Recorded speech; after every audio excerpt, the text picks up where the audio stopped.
Hello there, Brave Table fam. Welcome to another episode of the Brave Table. I'm your host, Dr. Neetha. And if you're new, welcome aboard. This is your journey, your destination to be just a little bit more brave in your actions and your conversations. And today we've got a very exciting episode. Today we're going to be talking about how do you handle when things don't go your way? And just think of it for a moment. If there's anything that you have been working on recently, or perhaps maybe in the last few months, things or maybe instances, something that hasn't gone your way, how have you actually reacted? Maybe it's in partnership with your loved one, your significant other. Maybe it's in a girl friendship or any of your deep, closest friendships. If you've noticed any triggers, anything coming up that perhaps maybe did not go your way, what was your initial reaction? Are you somebody that tends to withdraw? Are you somebody that tends to avoid the pain and perhaps maybe go bury yourself in work or do something else or keep yourself busy so that you don't have to experience the death of whatever didn't happen or the grieving process? And you see, we all have our coping mechanisms when tough moments happen. And really, this solo cast today is really an insight into you and how you process when tough moments happen, whether it's small T traumas or really big T traumas. And I know that, even throughout the course of my life, because I had a lot of big T traumas, and it was almost easier where my nervous system was better regulated for me to handle these bigger moments, because that's literally what I was used to for about a decade of my life. Like, literally, when I was 10 years old, I became a caretaker for my mom. And just like going back to that space, I can re-trigger my nervous system to go back to that little girl who was 10 years old, who was kind of like in flight or fight for pretty much those 10 years of her life. Now, looking back, some of the, friendships that kind of went to the wayside, or the little things that didn't go my way, didn't really matter because so much was chaotic around me. So much had just, tons of uncertainty around me, that really you're in such survival mode. And so fast forward to this season of my life where I'm having, little children, and shout out to the moms out there who's just like doing it all and living in the chaos, living in the mess. Yet also, there are little T traumas that happen every single day. And if you have those little T traumas that happen, every single day, it's kind of like when you're taking your car out, on the road, and you're off-roading with your car. Your tires are built for, roads, right? But every single day, if it's accustomed to that same amount of wear and tear, that same amount of stress, and rolling over perhaps, nails in the road, so much more when you're off-roading than when you're on just like regular paved rocky pavement, those tires are going to go bad. And the same thing with ourselves. If we're not really equipped with the tools to handle the stressors, the tinier moments, or giving ourselves a way to release, or even a way to really process when things don't go our way, that's when we bust. That's when we burn out. That's when we lash out. That's when we, lose our shit at, the guy that's taking our order at Starbucks, or somebody that's helping us at the gas station.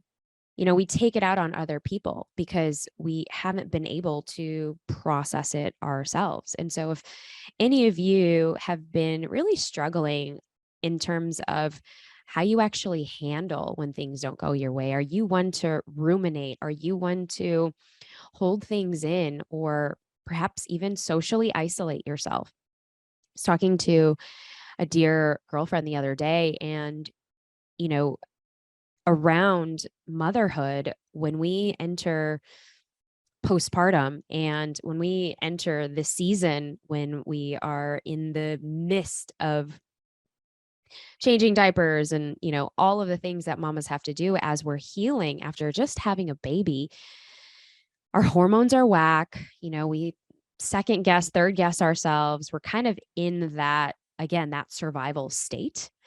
And if we're not really taking care of ourselves, she was sharing with me how postpartum depression, postpartum anger, postpartum rage was such a huge thing that she had no idea how to even fathom or think of or process for herself.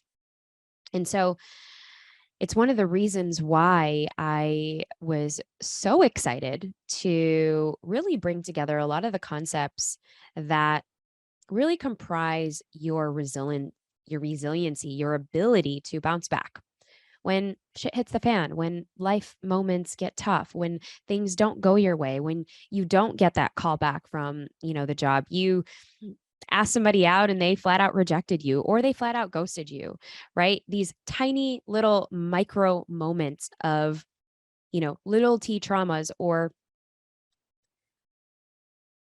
things that you weren't necessarily expecting. And I know this can be particularly hard for some of you who are super, type A, high achievers. You have to be in control of everything. You have to be in the certainty, in the know.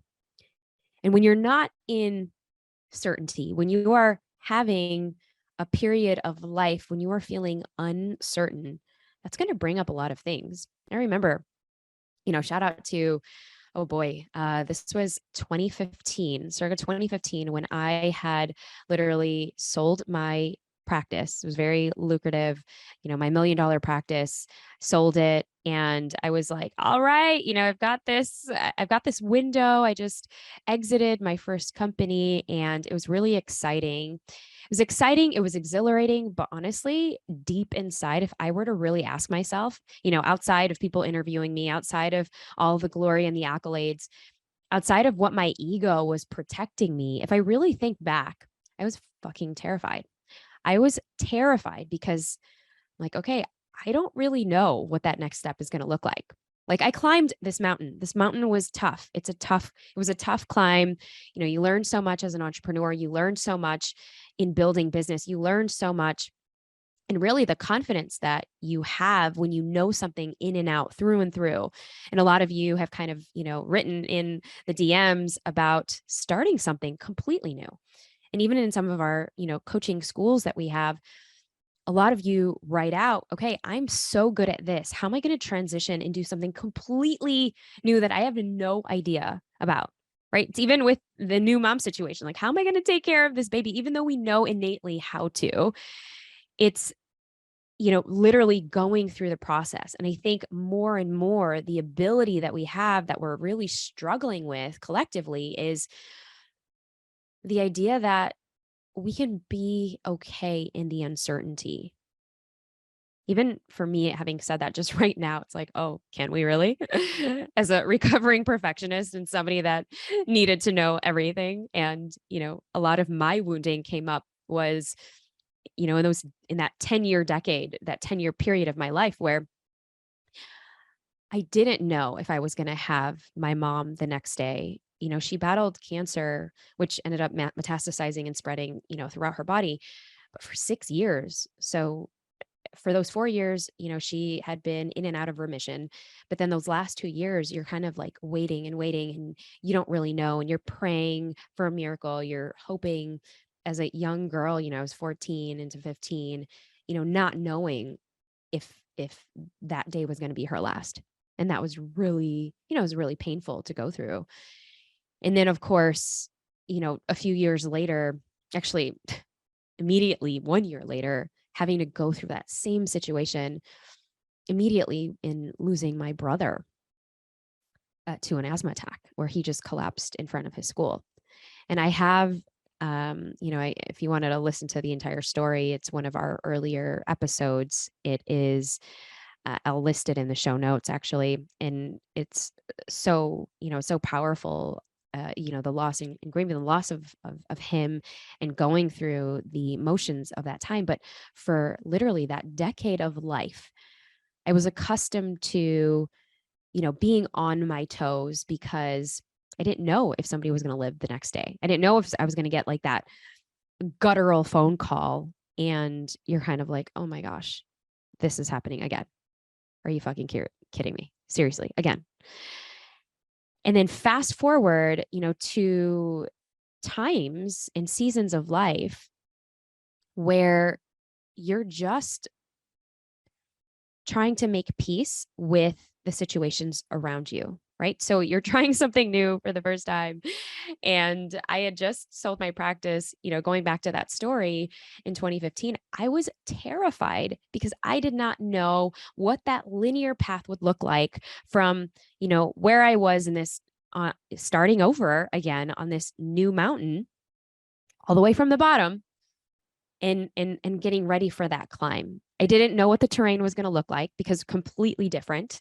I knew that what I knew was I knew what I wanted to feel. I knew what I wanted to really allow myself to have, which was the freedom to travel, the freedom to really get to know who I was, what I liked, what I disliked.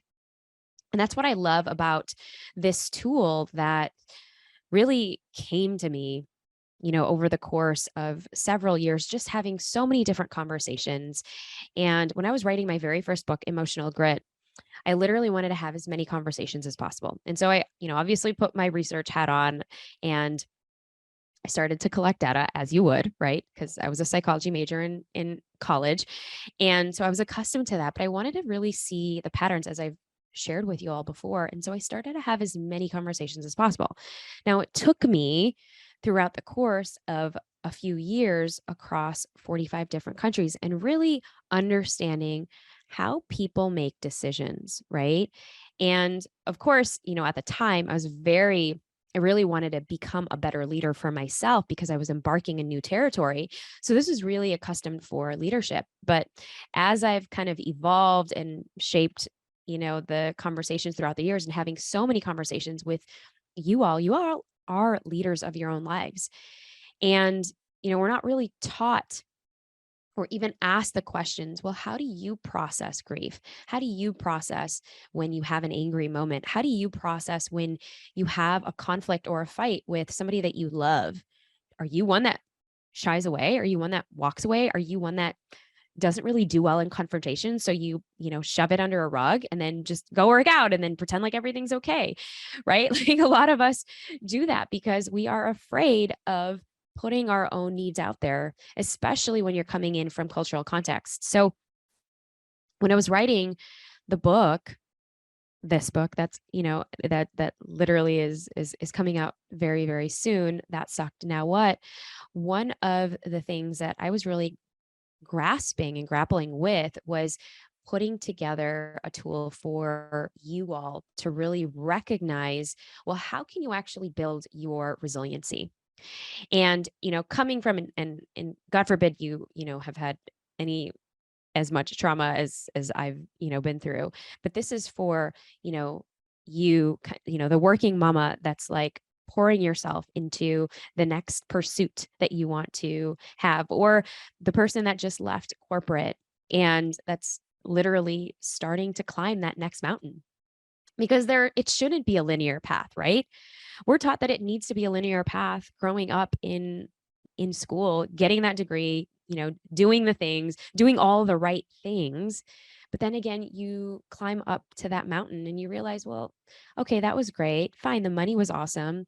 But did I really feel truly in my essence, in my being, really my true calling, my dharma? Was that really me? Where was I operating from that sense of who I really was? And we look back and we think, actually, probably not. I was operating from a sense of myself that needed to prove, or that needed to get out of my survival mode, kind of like, my past, or a survival mode in some sense because you didn't know any better. And I talk about this concept in the book called the bounce factor.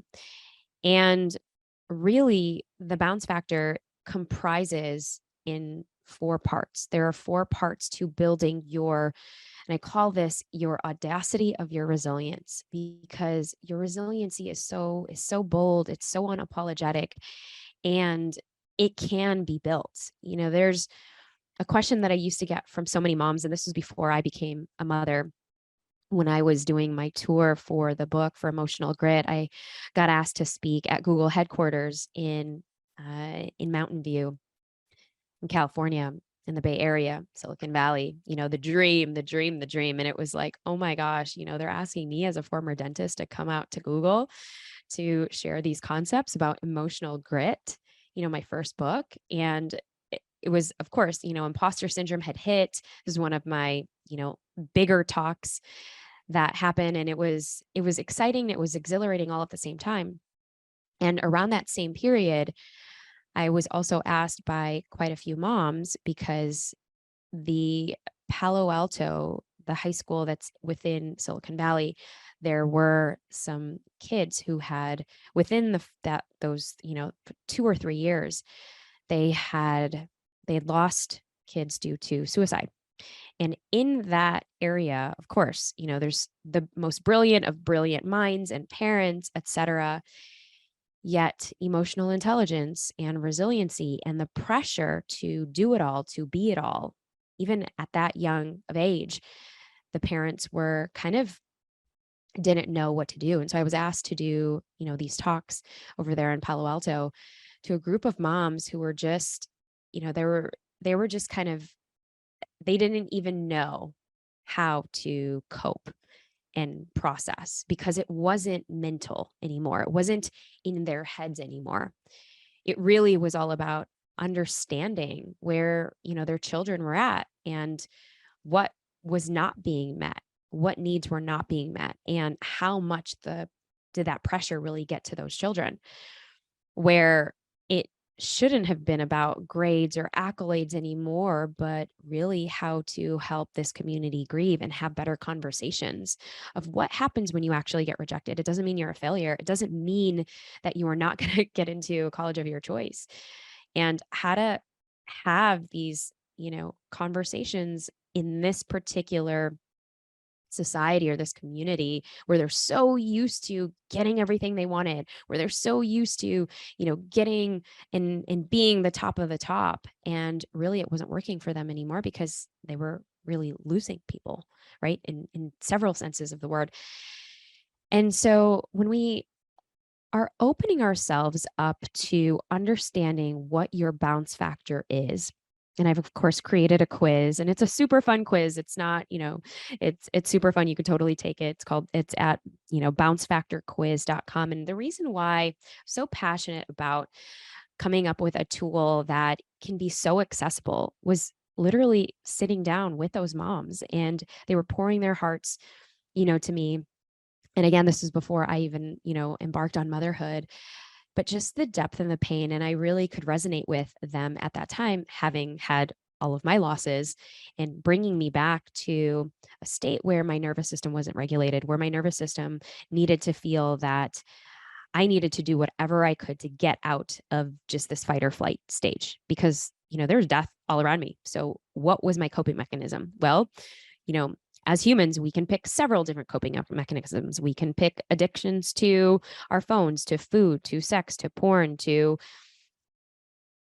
drugs, to avoidance, to, bad company, et cetera, to gain the soothing, the validation, the love that we really, truly desire and seek for ourselves, right? So, but in order to do that, we need to really understand the first part of our bounce factor. And the first part of our bounce factor is really understanding our upbringing. And this is a question that, I get quite a bit, right? Well, how can our upbringing really affect how we are in relationships, or how we are as we process our emotions, or how we handle stress, how we handle those tough times, how we handle when things don't go as planned? Well, I mean, as a child, were you taught to suppress your feelings and emotions? Were you taught to share at the dinner table? Or were you shunned by your parents? Were you taught that expressing your opinion was not valid or were not deemed worthy because you were younger, right? In a lot of Asian subcultures, and I know for the South Asian diaspora, it is, you are supposed to obey your elders. You are not supposed to talk, at the dinner table. Talking back was a thing, right? And I've learned this now, even with as many conversations as possible. For a lot of families, right? You cannot talk back. You cannot express the discomforting emotions like the sadness or the anger or the frustration or the annoyances. Those things were not welcome at the dinner table, right? So if you were one where only positive emotions were celebrated, right? Getting a trophy, getting an accolade, winning an award, being the top of your class, well, then you would think that that is normal as you go on in your life. And you would only think that those things are valid and worthy of sharing, right? Because for many of us, we were taught, okay, can't cry at the dinner table, can't share those emotions. So if we were to even think back, if you were to think back right now, what are those memories of you in your upbringing? Were you taught to actually communicate? Were your opinions wanting to be listened to? And that is huge because for so many of us, well, what do we do? We avoid, we disconnect, we withdraw, we walk away. And then we do this in our relationships. We ghost people because we're too afraid of saying the thing that hurts to them, confronting them. And there's a way to confront, and I'm not going to get into that in this episode. But how was your upbringing growing up? Did you grow up with, one parent, two parents in a transgenerational household where you had your grandparents and multiple caregivers in the house? Or did you grow up with just, a caretaker, a mom, dad, or one person that was taking care of you that had the burden? Obviously it takes a village to raise a child, right? So looking at all of those factors of your upbringing, what was true for you? Because a lot of times how we handled stress or what we had to cope with, what our coping mechanisms were when we had things that didn't go our way, if we were abandoned by one parent or another. Did you have a big T trauma when you were growing up? That is going to affect how we relate to stressful moments in our lives currently. And it could also be intergenerational traumas that were passed down, right? Were there things in your parents' lives? Many of us, have immigrant parents. Were those stressors then passed on to you? Because there was a sense of struggle. There was a sense of, well, they were just doing the best that they can for you so that you could have the life that you want. You could do the soccer classes, the piano classes, the violin classes, the dance classes that they never had a chance to do. Right. And so looking at that factor of our bounce factor can really help us make peace with our past. Now, we can't necessarily change, of course, anything in our upbringing, but what we could do is we can make peace with it. We can appreciate where our parents were coming from, because a lot of times, many of us, as we are going through the motions of life, we tend to blame, we tend to put blame, and we tend to feel all of those emotions against a certain, part of our family. Yet when we learn to make peace, when we learn to forgive, when we learn to accept, we can then start turning a corner, which then brings me into, the next part of your bounce factor. And what I love about the bounce factor, because it's so different, it is your personalized tool. It's not judgmental. We're always learning from our bounce factor. It's not an assessment of our worth, right? Or the accolades or the things that we've done. It's not even an assessment of our capability. It's literally a tool for you to explore your subconscious. and how you are subject to both your internal and your external influences, right? Those internal influences are the ones that we were born and brought up by. What are the things that we want to take along? What are the things that we want to or need to unlearn? Right? We learned a way to cope with our emotions when we were younger. If your parent was like, well, I'll give you something to cry about. I remember my dad, and bless her heart, my bua, she's like, I'll give you something to cry about when we were younger. But then again, I had to unlearn and I had to make peace and heal those parts that were still wounded from, some of those reprimandings that I had as a kid. So then fast forward when we are now exposed to our environment, our current environment, that's what we can change. So the second part of our bounce factor is take a look at your current environment. And this is what, I basically teach and I talk about and I'm so passionate about now. And kind of one of the through lines and the themes of the book is when parents ask me, when people ask me, well, gosh, Neetha, do we need to really go through as much as you've been through in order to build your resiliency and grit? And I'm like, no, not at all.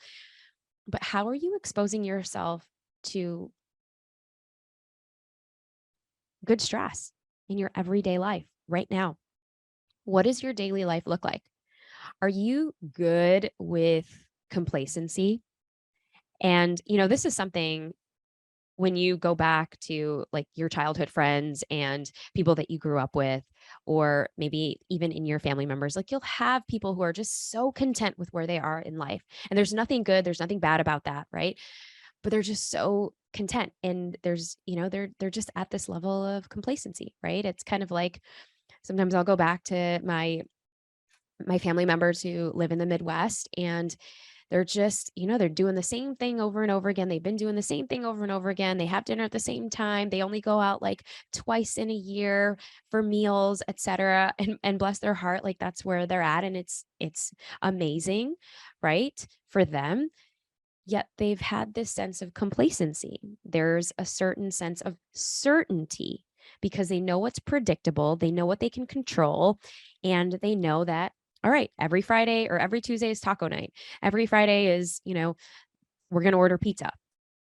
Literally, that's what happens in a lot of households.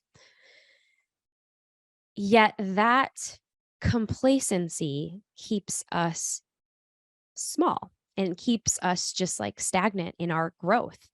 And if we want to be resilient, if we want to turn a corner and really activate what is possible for us, well, then we have to take a look at our environment. How are you growing in certain areas of your life? How are you expanding yourself? How are you inviting good stress into your life? This is when I talk about good stress. Some of you are like, you talk about good stress a lot. What is that? Well, good stress is really how are you exposing yourself to new things, to new challenges? And I'm not saying, you got to go and try CrossFit if you absolutely hate it, right? Well, I would say still try it. There's no harm in trying something new, but that's how we expand ourselves. That's how we grow. And I was watching, I think it was maybe it was a clip that I was reading the other day, or I was watching a clip on YouTube, but I saw there's this guy who he started running at the age of 80 and now he's like in his 90s and I don't know, you guys have probably heard about this, but now he's doing full on marathons, like as 90 plus years old. And just looking at his longevity and how much he was able to just stretch and expand himself, because it started every day, he would just start running a little bit. He was never a runner, started when he was like, 70s or 80s, right? But think about that much expansion and just stretching yourself and stretching yourself. And then it became, a lifestyle. It became a purpose. It became his dharma. It became a lifestyle for him where now this is what he does, not only for, clearing his mind, but as a 90 plus year old, I don't know exactly how old he is, but he's doing these marathons and he's breaking these world records. And so now with whatever age you are, doesn't matter really. How are you inviting good stress into your life? It could be physical good stress, right? Like starting a new different workout, or expanding yourself in some way, running an extra mile, doing some extra burpees, holding that plank, right?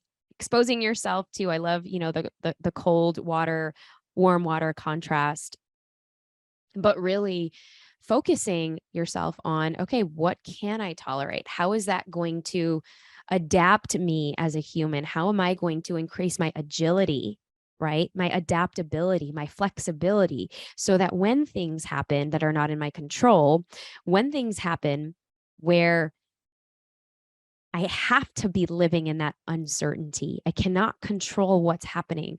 I can control my response to it.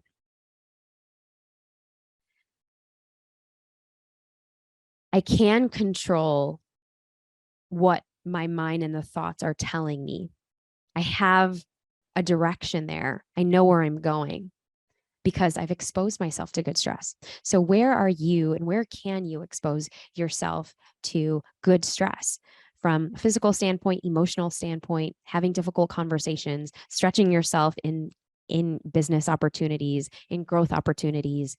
And we'll definitely talk about all this at an upcoming episode because there's so much to really share when it comes to exposing yourself to good stress in your environment. But if you're someone listening to this right now where you're having such a deep aversion, you're like, oh my gosh, there's no way. I am so risk averse, or I know I've tried those things. I don't know. I'm really good with where I'm at. It's great to see that, you're really great with where you're at. But maybe there's something else that you're feeling really called to exploring, but maybe you've been afraid of. How can you expand in those areas? How can you give yourself a bit more space so you can see what is possible than thinking, that's not going to work for me, not at this time, not at this stage, not at this season of my life, right? What if we were able to shift that around? And then getting into the third aspect of the bounce factor. Now, when we're talking about this innate resilience inside of each one of us, it really helps us think about how we can rebound from a given circumstance, right? And so, with each of these four components of the bounce factor, how they really shape your mindset, how they condition our behavior, our responses to things, and how then we can have that control on our nervous system, how we can have that control on how we're perceiving things, our perception. And so the next part of this is our emotional capacity, our ability to stretch, our ability to see how we are in relationship to ourselves, in relationship to our emotions. And this is where those questions come in again, right? That I asked you in the very beginning. How do you handle stressful moments? How do you handle when something doesn't go your way? How do you handle when you are triggered or annoyed and something is coming up that you were like, whoa, that came out of left field? I wasn't in control of that emotion. I wasn't in control of that thing. Or it spiraled you back into, the little girl at 10 years old that just needed to be loved, or the little boy at 5 that just needed someone's approval, a hug, validation, right? Think of right now, how do you feel truly supported? What is your love language, right? Are you someone that needs that? And I'm saying not the love that you give out to others, the love that you would like to receive when you are going through hard times. Would you like that text message from a friend to say, how are you doing? Or would you like that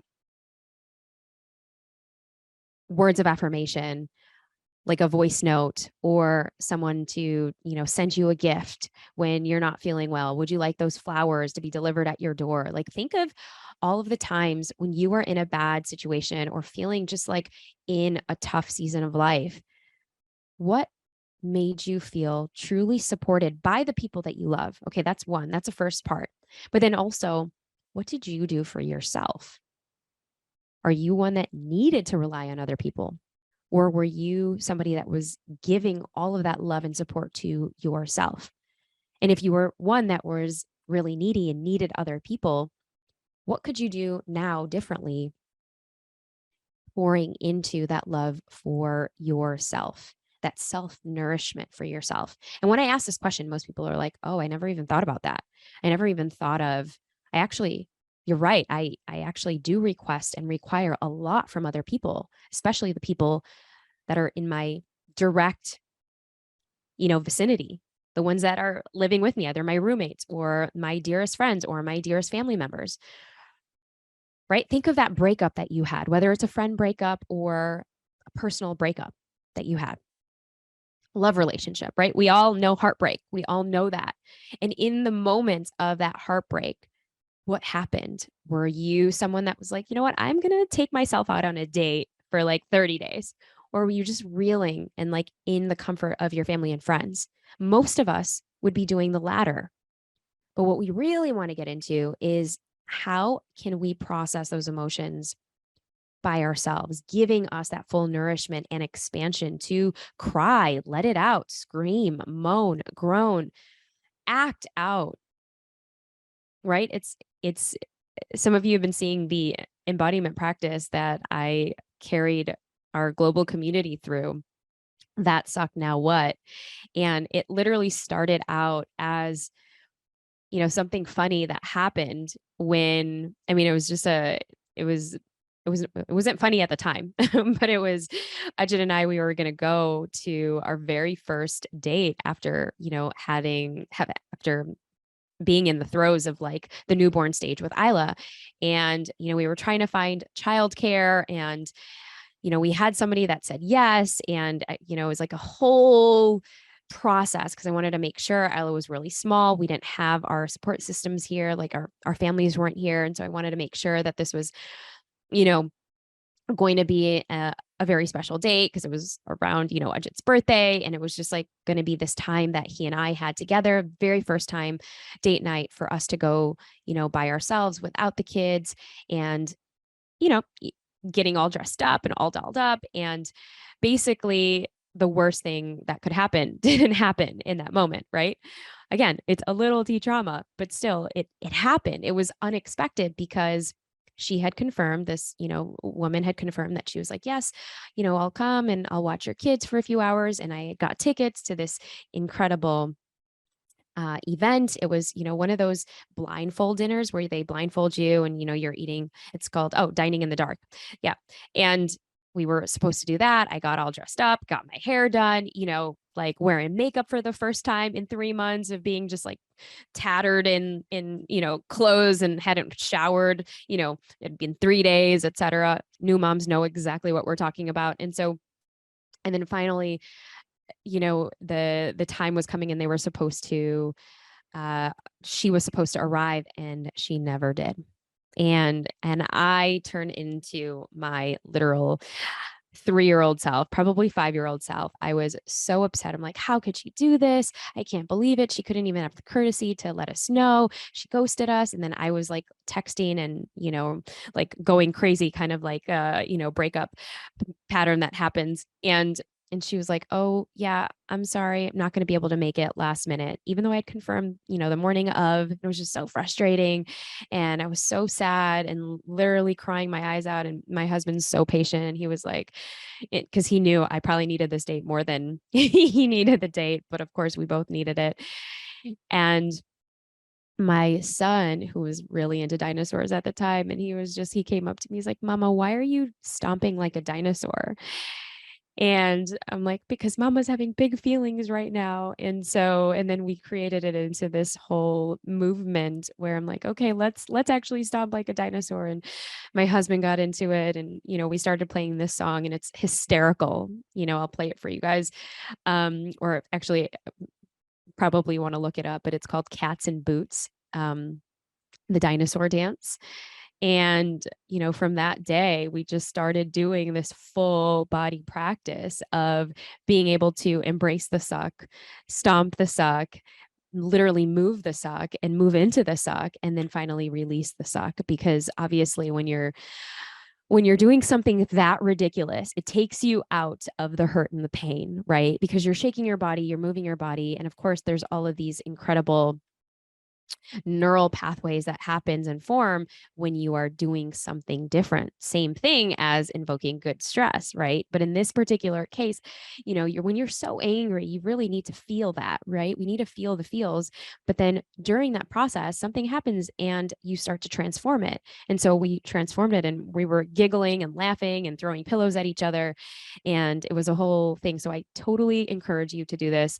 I will definitely record the whole process for you all and share it at some point. But that was definitely a moment of that full body release, because a lot of times we have to hold it all in, and we're taught when we were younger we have to hold it together completely, and we have to hold it together no matter what, and we can't share what our real emotions are because we have to be strong and we have to be stoic.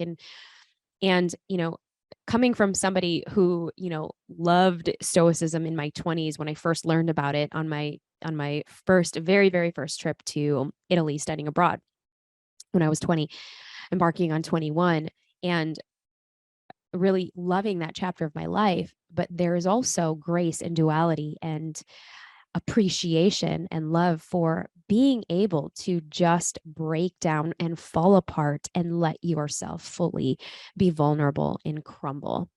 And in those moments is when you can not only just let yourself be and grieve the fact that we were not able to go out on this dinner that we had planned for months. It could have been months. I don't know. It was probably like weeks or whatever it was. Cause it's just you're so looking forward to something and you're planning everything, getting ready. You're trusting that somebody else is going to come over. And then last minute, it does not happen. Right. We go into that victim mode. I went into my victim mode, right? The little girl that, didn't get her way, stomping like a dinosaur in front of her kid and my son, cause we were going through and teaching him emotions. It's like, Mama. And I'm like, wow, you are like the greatest teacher right now. Thank you so much for mirroring that for me. And yes, let's do this whole practice. So shout out to adding Cats in Boots, the dinosaur dance.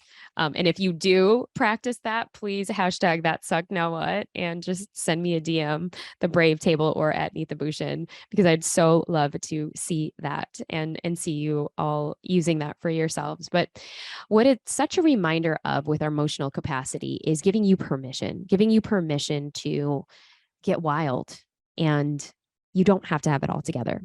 You can grieve.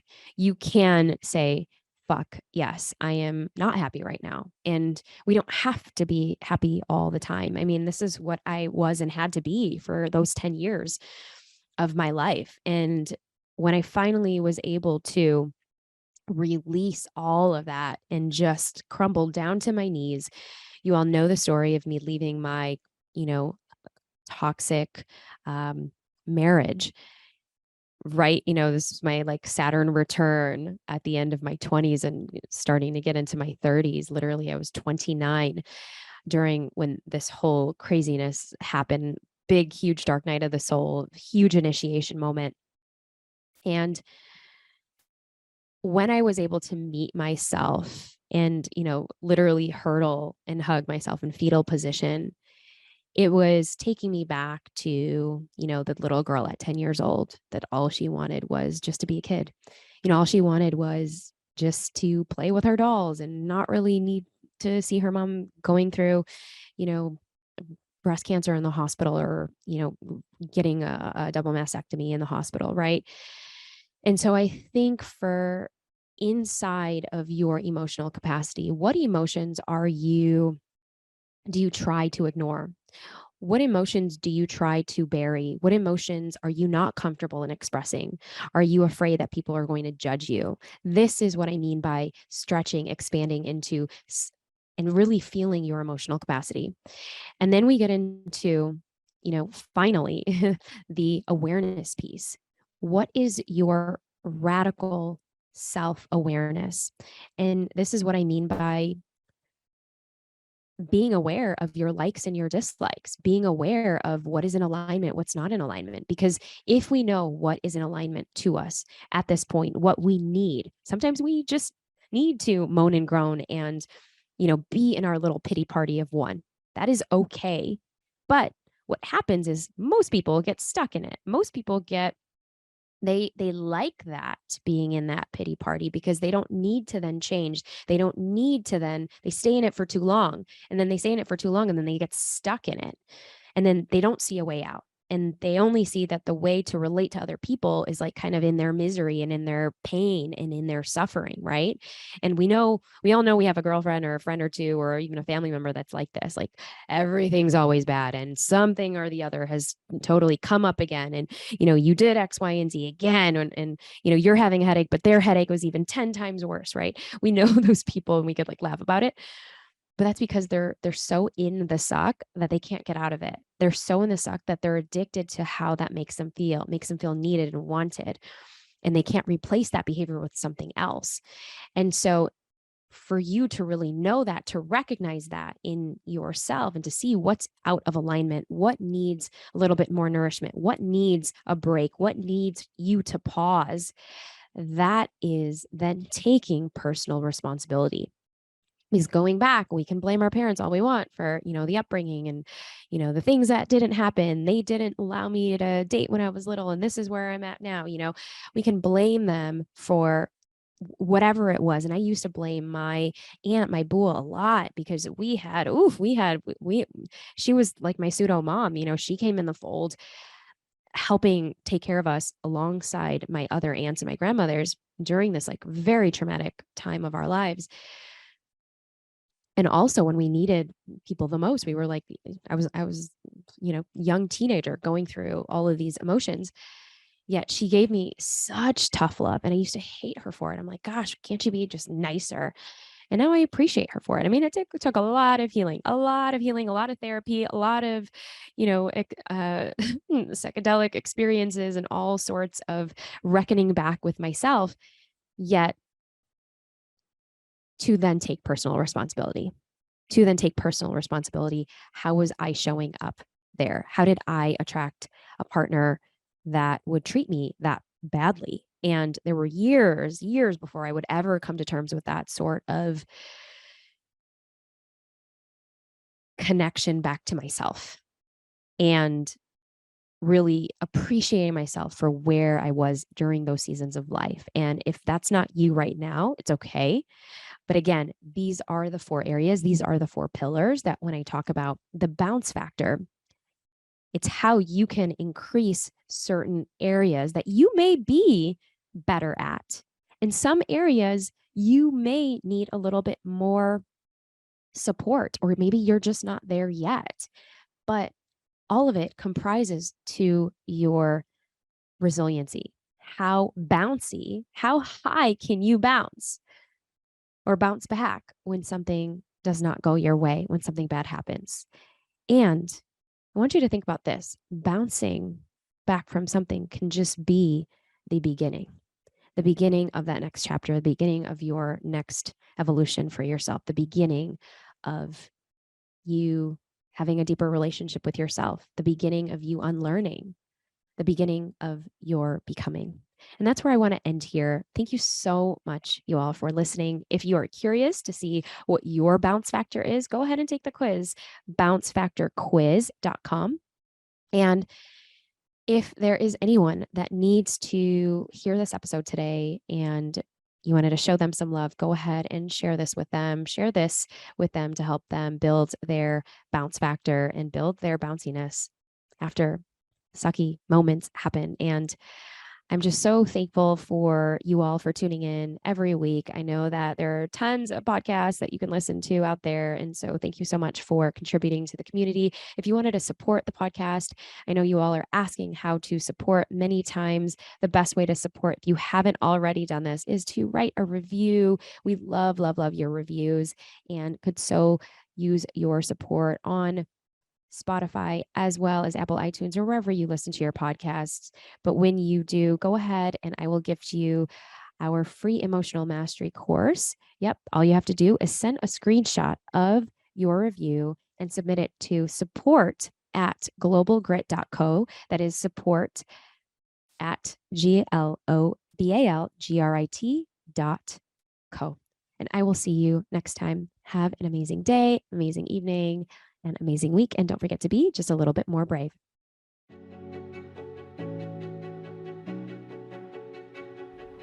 See you next time at the Brave Table.